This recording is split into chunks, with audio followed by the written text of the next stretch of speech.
What do you do when your partner cheats on you and then asks if they can still stay friends with the person they cheated with? We'll get into that in a bit, but first, my friend passed away a year ago, and I was helping out with his teenage son. His wife told a common friend that she has feelings for me. I'm married. Should I cut all ties and stop helping? A friend and colleague passed away last year, leaving behind 2 kids, 14 and 12. Before he passed away, he asked me to keep an eye on the kids because he doesn't trust his family. I'm also the will executor. The boy was having difficulties with his mom, let's call her Mary, and was going off the rails. He started hanging out with the wrong crowd and smoking weed. I stepped in and he was really responsive. I helped by getting him to play football with my son, the same age, and including him in our family activities. He's turned things around and schoolwork is back in order. I also go back to their place often to help with their homework. A common friend of us told me yesterday that Mary confided in his wife and told her I was an amazing dad and that she has feelings for me. She also said she was afraid to say anything in case I decided to withdraw and her kid will miss out.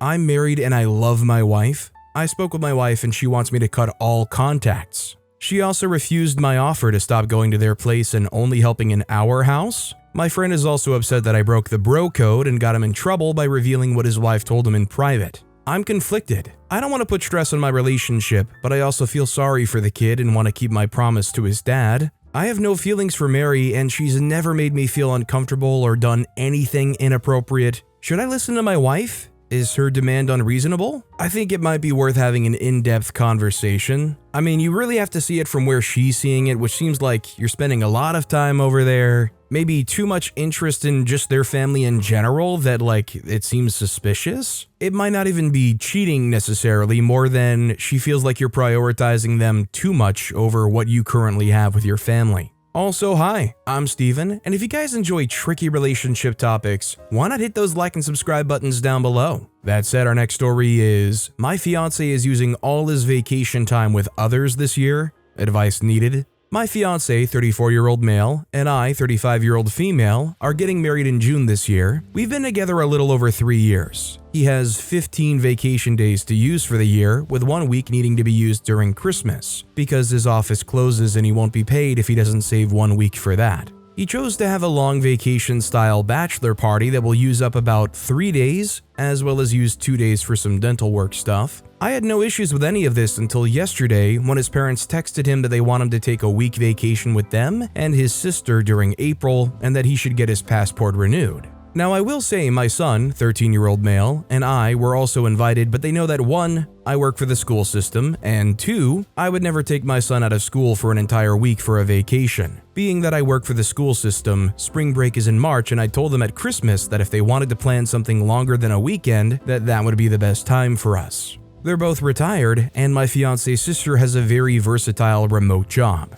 So I honestly feel they didn't mean to purposely exclude us, but that they just didn't consider it. Now, because my fiance feels obligated to fulfill his family's wish after our wedding, there will be no vacation time left to do anything after it. I'd been hoping we could have gone on a short 3 or 4 day cruise, but now my hopes are shattered. So now I have to pretend like I'm happy for him to get to spend time with his friends and family while I basically have a year with 0 vacation time with him, and it hurts. I know it's not his fault or anyone's really, and I know there's nothing that can solve it. Any advice on how to handle the emotional turmoil would be greatly appreciated. I would love to get to a point where I can just accept it and be genuinely happy for him. I also have been diagnosed with codependency and PTSD, if that helps with the advice giving. To me, it feels the problem is they're picking their parents and their family over their current partner. It shouldn't be a weird thing to say, no, I don't want to go actually because we want to use this time for a honeymoon, which seems like a very reasonable usage of time, right? Would the parents be upset about it? I would certainly hope not.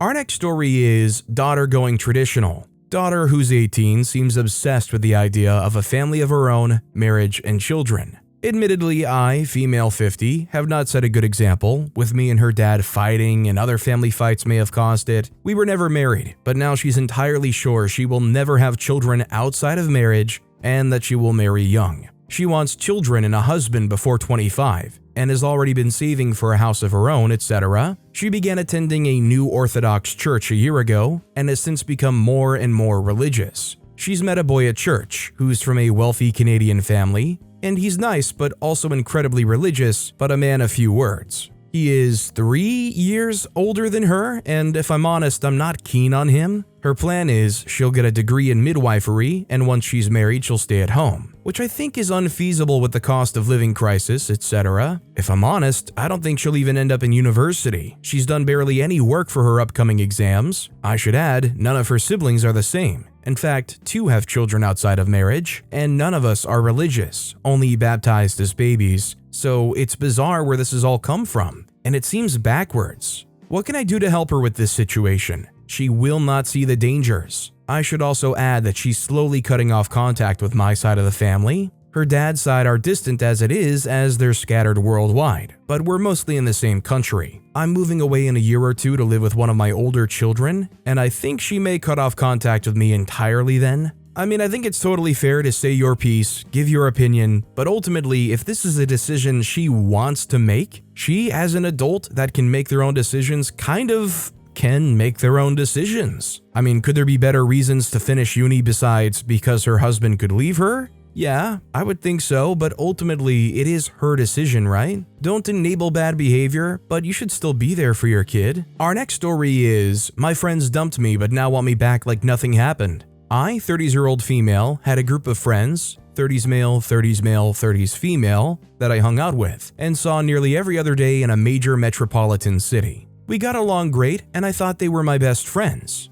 One of them I'd known for the past 10 years and lived with for 1 year, and we've had virtually no issues. We traveled for a vacation this summer together with a few other people. The day before we left, I had to go to the emergency room for major abdominal pain. It turned out to be something non-emergency related, so I got antibiotics and planned to still go on the trip. Separately, I suffer from PMDD, shout out r/PMDD, a very severe and debilitating mental illness. For the most part, I used to be able to have my mental illness in check, but I think the antibiotics somehow counteracted with my meds and stopped working. I started feeling horrible mentally on the trip. Depressed, hopeless, could cry at any second. At this time, I feel like my friends on the trip just weren't really talking to me. The 3 of them would always be in a group together whispering, but never tell me what they were talking about. If I tried to enter their conversations, they wouldn't really pay attention to me or would even just leave. This, combined with my mentally ill brain, made me think the worst. They're mad at me, they hate me, something is wrong, they don't like me anymore. On the last night of the trip, I couldn't help myself but was feeling terrible, so I blew up at them and said how they made me feel ignored. They immediately denied it, said they had no idea what I'm talking about, it's a two-way street, etc. I got frustrated and went to take a shower to try to calm down. Then, 2 of them came into the room to try to talk to me again, but they immediately ganged up on me. They said things like, "The 3 of us are best friends. This is how we are and how we've always acted. You need to get used to it. You are really quiet, so we don't feel like we have to talk to you. You want me to include you every time we hang out? Ugh, no way." They threatened to not be friends with me anymore, screamed at me while I sobbed and just repeated, I'm sorry. One guy even said, "Yeah, I actually was ignoring you at one point, but you were being annoying about a particular subject, so I blew you off." I also found this dynamic to be really unfair because it was 2 against 1. I was still in just a towel from my shower and was in a foreign country and couldn't go home. It felt just very vulnerable and awful. After a few of these insults, they finally said, "Well, we're all extroverts and we talk a lot, so maybe we'll just quiet down so you can talk sometimes." There, do you feel better now? I've never been called quiet in my life before and don't feel that way with other friend groups. None of this logic made sense to me, so I told them I didn't feel better. This made them frustrated and angry. They started yelling even harder about how I'm not even trying to feel better, and they actually flat out refused to include me when they hang out. This honestly shattered my entire world. I thought the 4 of us were best friends. We hung out multiple times a week, always texted and chatted, etc., went to the all 4 gym together, etc. It didn't occur to me that they just considered themselves to be best friends and me to be outside of that. I had known one of the guys for almost 10 years and I couldn't believe that him and the girl were just screaming at me while I sobbed hysterically, said I'm sorry over and over again.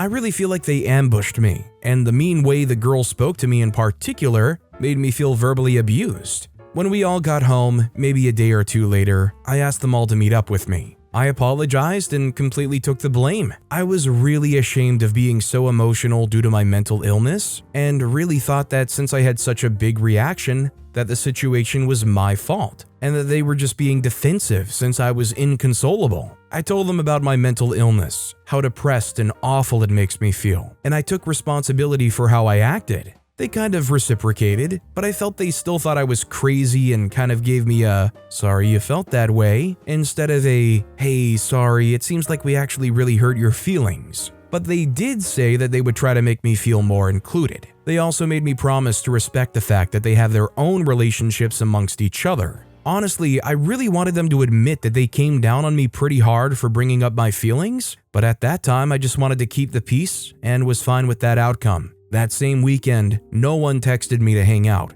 We always hung out every weekend, and I thought it was weird that the one time we have tension, they didn't reach out to me. So I looked at their locations and it showed that they were all out at the bars hanging out. Again, this hurt a ton, so I reached out to each friend individually, met up with them in person, and apologized again. Made sure that they were okay and had nothing left to say on their minds. Everything seemed to be fine again. The next week, 2 of the friends delete me off our location app, and they're all suddenly on another trip together that I didn't know about. This again punched me to my core. I took the location app to be a sign that they're definitely planning on hanging out without me and that they want to hide it so I can't call them out. But I thought to myself, these are my friends. They would never do anything like this. There must be an explanation. I asked the guy who I've known for nearly 10 years if he had deleted me, and he said he did delete me because he doesn't want any more drama. Again, punch to the gut. Me bringing up my feelings and talking about my mental illness being chalked up to drama was really hurtful. On top of this, since the initial trip, the 3 basically stopped texting me individually in our usually pretty active group chat, Instagrams, TikToks, etc. I felt the silence was really loud and started to think that this group is icing me out. Once I learned that 2 of them deleted me off the location app and all 3 were on a trip together, I decided that I would move back to my hometown.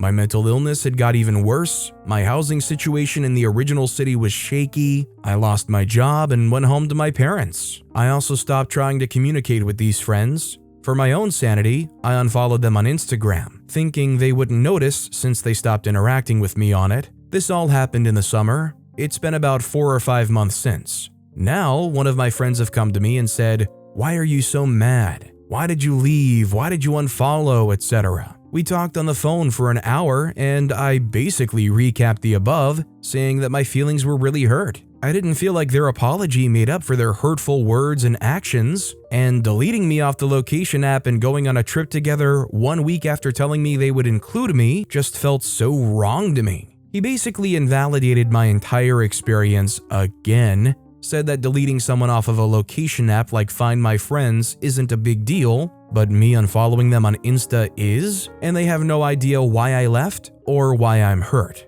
He also doesn't understand why I didn't make more of an effort to tell the 2 others who ambushed me that they hurt me. But I don't want to do that because they were so mean to me the first time I told them they hurt my feelings. I'm much more protective of myself, my mental state, and who I hang out with now. If I had another instance with that friend group where I had a mental health episode and they got mad at me for it, I would surely end up hurting myself or in a psych ward. I figured that I didn't want to be around these people for my own health. I tried to make it clear that deleting me and going on a trip together made me feel even more excluded, and was kind of the final straw in me deciding to leave the city, but he was insistent that I was deleted so I don't hurt my own feelings when I see them hanging out without me. I.e., they did it with my feelings in mind, so it wasn't hurtful. I asked why they didn't just talk to me about deleting beforehand, but then he just got defensive again. We ended the call in an awkward silence, basically. I said I could be interested in rebuilding our friendship, but I've lost a lot of trust, and it's going to be hard. I feel like I've gone crazy. This situation hurt so much in the summer and still hurts a ton now, but they can't take any accountability. I try to separate myself from the situation for my own sanity, but now they're saying that I left for no reason and no one was icing me out and everyone was including me? I'm not perfect either. I told some mutual friends in confidence some nasty words that did get back to the 3 of them, and for that I apologized again. I said I was just really hurt by their actions, and didn't help that I was waist deep in very severe mental health issues. After reflecting a lot over the past months, I figured that their version and my version of inclusion wasn't the same, so they were just going to keep hurting me even if they truly didn't intend to. We've talked about this issue many times now and never see eye to eye. It seems like they weren't supportive when I got out of the hospital. They weren't supportive when I told them about my mental illness. I figured that maybe we just weren't cut out to be friends. But now they're all coming back and saying they did nothing wrong and I left in a hurry for nothing? Are these friends worth reconciling with? I mean, I think it's pretty clear that these people are not worth reconciling with. They don't actually care about OP's feelings, and OP going through some stuff where mentally they're not feeling well, mentally they feel attacked, disrespected. They turn around and say, listen, I don't want that drama, and just try to dump OP.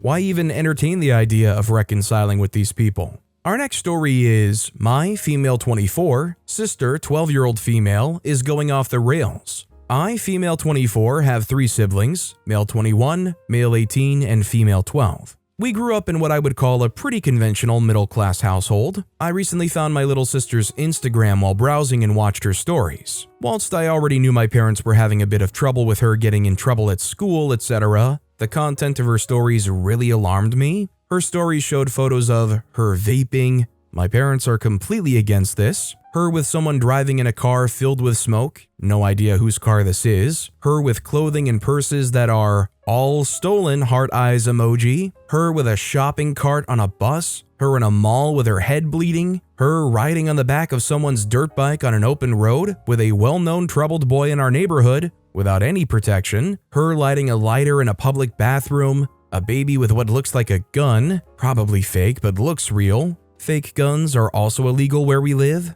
A girl projectile vomiting outside at night. Some other young kids being arrested by the police. Some older men doing burnouts on the street. I have no idea where, not in our neighborhood. Her and a friend in underwear and a mirror with an emoji covering themselves. Many photos of her with babies. Not sure whose babies they are. Whilst there is nothing wrong with babies, I don't like the idea of her glorifying motherhood and becoming a teen mom because she knows others that are and thinks babies are cute. Photos with random guys, along with many other photos of her being a menace. Aside from that, she's also continually getting in trouble at school, is spoiled, ungrateful, and demanding. I am genuinely shocked at seeing some of these things and worried about her safety. I'm also worried about what her life path is going to look like if she's doing this stuff at only 12. I'm not sure whether I should show my parents these photos and bring it up in a serious conversation. My one concern is ruining any relationship I have with her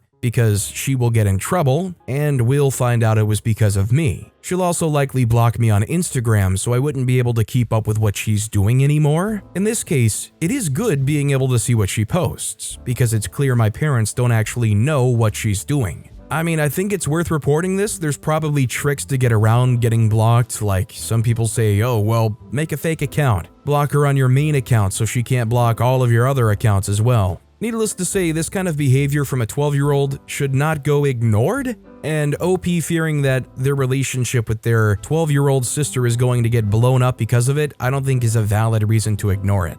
Our next story is, my 27-year-old male partner, 24-year-old female, bought a puppy against my will right before we had our newborn. So and my partner have been together for around 11 months ago and conceived our beautiful baby boy really early in our relationship. She had a medium-sized dog and a cat. I'm a dog person, but I'm allergic to cats, so I just avoid it and I do fine. I knew that they were part of the package since they were here before I was. She is a rather impulsive person. I'm not the greatest myself, but I at least can admit it and include her on any big decisions. There were many times during the pregnancy that she insisted that we get a kitten or a puppy, but I always said no. Let's see how things are when the baby's here. I knew that just having a newborn wouldn't be easy. Anyways, in November, when I was working in a remote location, she called me and said that there were these bad people that were going to be getting rid of this German Shepherd puppy on the side of the road, but they would trade the puppy for an Xbox. And she said that she wanted to foster the dog for 2 weeks until she finds new owners. I told her I knew she would get attached, but she said she wouldn't. I also reinforced that it would be extremely difficult to take care of our baby along with a puppy. I told her that I can't control the decisions she makes, but I hope that she would make a smart decision. She got the dog. Now we have our newborn, born late December, and the puppy has become a nuisance. The puppy steals the baby's clothes, barks, urinates, and poops literally everywhere, and she does little to prevent it. It's also chewed up most of his pacifiers and bottle nipples. I only found out because I asked her where they all went, and she said she didn't know. But shortly after I saw him chewing on a bottle nipple, she was covering for the puppy and only admitted to it once I caught him in the act. I get extremely irritated because she just lets them get away with everything, and all I end up doing is disciplining and cleaning up after the puppy while working full-time and doing most of the house tasks. When I get frustrated, she tells me that it's all in my head and that I shouldn't let it bother me because I'm allowing myself to get mad. I don't know what to do. I feel like this has become extremely disrespectful. She made a decision that I didn't agree with and now makes me feel bad for being frustrated and resentful about something I warned her about. Should I leave? She won't budge on the dog, and she says if I do that it'll be ruining our son's home life because of the dog.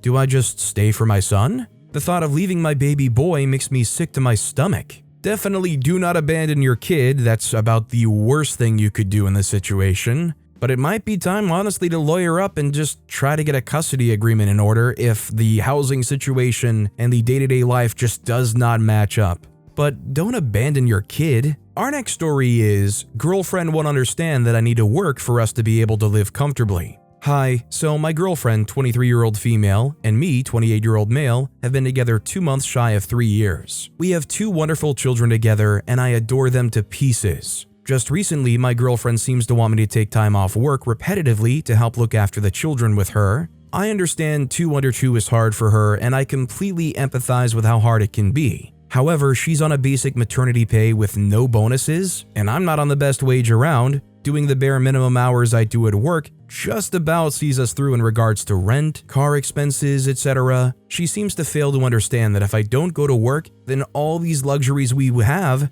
will cease to be, as we won't be able to afford them. For example, I came home today to being locked out by her putting the key in the door to stop me from unlocking it, and when she finally let me in about half an hour late, she explained that she's done it all day on her own anyway, so she might as well have done the rest of the day on her own, followed by her explaining loudly to the kids that their daddy doesn't care about them. Am I being unreasonable by refusing to leave work early or having days off? I'm getting to the end of my tether with this relationship, but I really wanted to work for the children. I understand they would rather see their parents separated and happy, but I've got too much care for her despite how much I currently dislike her, and wouldn't want her to be in a position where she would be unable to afford to live. I'm torn. Honestly, I think the partner's coming across as a bit unhinged, a bit loose here. I don't know what's going on here, but I don't think what she's saying or doing is very rational or well thought through. Maybe checking if family or friends could help pick up some of the slack might help, but OP's just doing as best they can. This next story is, my boyfriend, male 18, doesn't like me, female 18, meeting up with my female friends. My boyfriend and I are both pretty healthy as a couple, but he's always been the jealous type. I personally think it's fine when he's jealous of me talking to men, but he goes too far sometimes. I'm a straight woman, and I don't see other girls in a romantic or sexual way at all. But he still gets jealous and nervous if I go to their house to hang out. The last time I hung out with a friend was last July, and he said I had to be back by 8 p.m. since it's weird to be alone with a girl after that time. It's been so long now, I made plans to go see my friend this weekend, but now I'm thinking over it since I don't want to ask for his permission anymore. What do I do? So my question is, how does OP say they're pretty healthy as a couple? Because this is clearly not very healthy behavior. You either go and enjoy hanging out with your friends and you try to deal with the wreckage, or you let him control you and you have to ask his permission to go hang out with your friends. This next story is, my husband cheated on me and is now asking if he's able to remain friends with the person he cheated with. My female 42, husband male 44, and I have been together for just over 20 years and have small children, all under the age of 10. Just over 3 months ago, my husband confessed to having an affair with a close friend of his. It was someone he's known for many, many years, about the same length of time that he's known me. The affair lasted almost 2 years, but I imagine that perhaps there was emotional cheating going on beforehand for goodness knows how long. His plan initially was to leave our marriage. After confessing the details of the affair to me, he also shared everything with his parents and close friends, even his colleagues at work. He had made plans to leave, going as far as signing a lease for a place, furnishing it, and paying upfront a year's worth of rent. Money he was able to have access to by remortgaging our home. He was fully set on starting a new life. I urged him to stay and give our marriage a chance to be saved. I felt we owed our relationship of over 2 decades that chance. It took a lot of work convincing him, but he ended up deciding to stay. And in the end, it was his decision to stay, and since making this decision, he has said over and over that he is exactly where he wants to be with his family. Since making the decision to stay, he's cut off contact with his affair partner, and he's been no contact since. This was about 12 weeks ago. There are a few red flags in that he hasn't deleted her number, neither has he stopped following her on various social media platforms, but most importantly, the communication with her has ended completely. The reason why I know this for sure is because of the radical honesty he demonstrates in marriage counseling. He talks openly and candidly about her in our sessions to the point where I find it triggering. But I understand that open communication is going to be essential when it comes to rebuilding our marriage. I have to emphasize again that although he needed to be convinced to stay, I can see he is committed to rebuilding our marriage. He wants it as much as I do. Something that he's brought up earlier on in our counseling sessions and brought up again very recently is his desire to have a friendship with his affair partner. He says because they were friends prior to cheating, he would like for them to still have a friendship. I've said I'm not comfortable with that. I said it the first time he made that suggestion, and he brought it up again just a few days ago. I'm worried how this might impact our marriage if he is permanently cut off from her, and I'm unsure on what to do. I think it should be an absolute deal breaker if he wants to have any form of contact with her ever again. This affair was going on for multiple years. Him having a friendship is just that open avenue to go right back to it. He's basically saying, come on, I know I cheated on you with her for 2 years, but come on, let me talk to my ex. We were just friends. He's basically like scratching his neck, asking for like another hit. But with that being said, that's all the time we have for today. Now, if you want to hear another tricky relationship topic, check out that video on the left. Or if you missed my latest video, check out that video on the right. That said, I'll see you all next time with some more stories.